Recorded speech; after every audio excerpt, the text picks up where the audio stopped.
When people think of Hong Kong, they often imagine glitz and glamour, towering skyscrapers, vibrant neon lights, and thrilling action films. But beneath that dazzling facade lies a world in stark contrast, cramped, suffocating, and nearly forgotten. It's the dark side of the sleepless city, where space is a luxury and hope feels like a distant dream. Here in rooms barely 5 square meters wide, thousands are forced to call these places home, cold, suffocating coffin homes. A life compressed between steel walls and flickering lights, where mere survival is a daily struggle. What's really happening behind those silent closed doors? Who are the people living inside these claustrophobic spaces known chillingly as coffin homes? What turned Hong Kong, once a symbol of prosperity, into one of the harshest places to survive on Earth? Stay with us, because what's about to be revealed may completely change the way you see the city. Hong Kong attracts over 50 million visitors each year, making it one of the most crowded tourist destinations in the world. But behind the glitz and glamour lies a harsh and bitter reality. Around 25% of the population lives below the poverty line. Hundreds of thousands are crammed into so-called coffin homes, tiny, suffocating rooms inside aging, overcrowded buildings that have long exceeded their limits. Rent prices here have soared to unimaginable levels, turning even the most basic shelter into a luxury. Over 100,000 people are forced to live in deprived conditions, sharing bathrooms and kitchens in unhygienic environments, many of which haven't been inspected for safety in years. The wealth gap in Hong Kong is among the most extreme in the world. On one side, the ultra-rich live high above the city. On the other, the poor struggle to survive at the very bottom of society.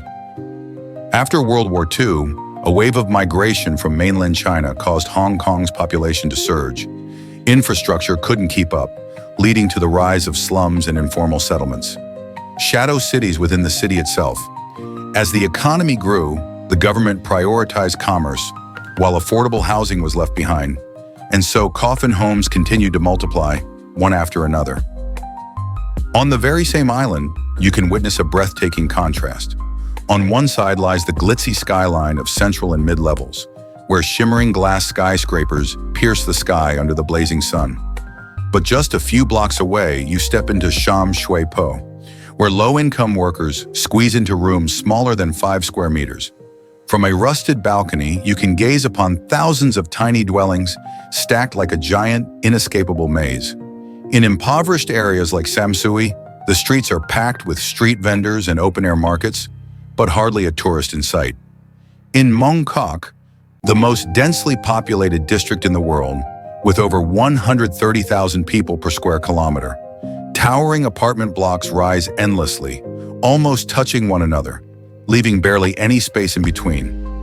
Hidden inside are cage homes, some of the most dilapidated forms of shelter still in existence, awaiting demolition. Beneath these crumbling, concrete giants, life carries on in narrow alleys, thick with people, noise, and urban dust. Unlike the so-called coffin homes, cage homes are made from metal frames and wire mesh, the final refuge for those who have nowhere else to go. From the outside, these buildings appear to be nothing more than old, rusting apartment complexes. But once you step inside, you find yourself in a different world, a place where metal cages are packed tightly together, dark, stifling, cramped, and extremely unhygienic.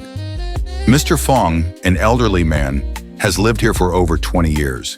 He says that it used to be even more crowded, with hundreds of people living in tight spaces, mostly single individuals with nowhere else to go. When asked about the future, he simply sighs and says, "Only when someone dies is there room for another person to move in." The room is so small that it's impossible to stretch out.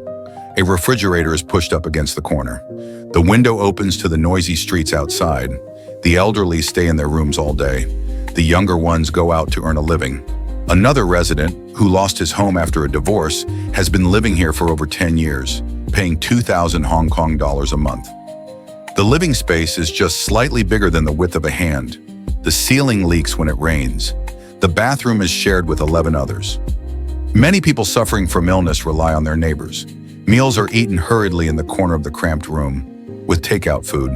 The air grows heavier and more suffocating the deeper you go. Some places are brighter, with air conditioning, less cigarette smoke, but most still reek of dampness and despair. Public housing requires waiting for decades. When asked about his wish, he just fell silent. All he hopes for is a decent place to live, even if it's small, for those who have been forgotten in the heart of the city.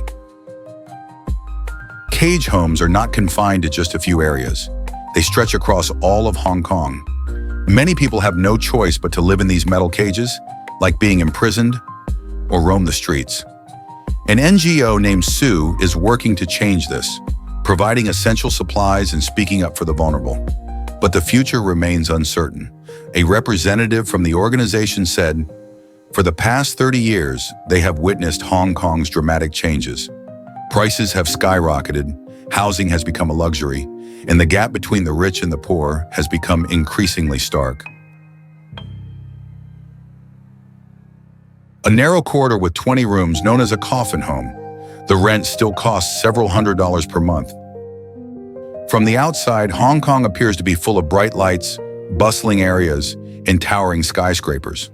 But behind that glamour lies another world, silent, suffocating, and forgotten. Here, people don't live. They merely try to survive within each square meter. Many of the residents here once had families, jobs, and dreams. But when income couldn't keep up with rising housing prices, when illness and loss struck, they were pushed into this fate. There are no trees, no balconies, no windows to look out into the world beyond. Only a rice cooker, a spinning fan, and shared cans of Coca-Cola. The air is stifling between metal walls and exposed wires. The ceiling is just a few centimeters above your head. This is the dark side that tourists rarely see, yet it exists every day for many people who are living, trying to smile, and keep moving forward. They don't seek pity. What they truly long for is to be seen as human beings, with dignity, emotions, and the right to live decently. They don't ask for charity, but for a modest place to call home. Not luxurious, not fancy, just clean enough to sleep without fear, a small corner to eat a warm meal, and a bit of space to breathe without choking on despair. For them, that alone would be a dream come true. If you found this video meaningful, please like and subscribe to the Knowledge Compass channel to continue exploring strange, emotional, and deeply human corners of the world with us. Thank you for watching.